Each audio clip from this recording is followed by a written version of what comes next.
লাটিম খেলা আর ঘুড়ি ওড়ানো, আম কুড়ানো আর পাতা পোড়ানো, ছোট্ট বেলা সেই বন্ধুরা কই, কেন আমি আর সেই আমি নই। আজ অনেক বছর পরে খুঁজে ফিরি, কোথায় আহারে আহারে আহারে শৈশব, কোথায় হারিয়ে গেল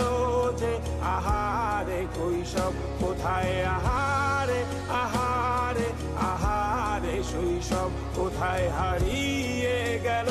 যে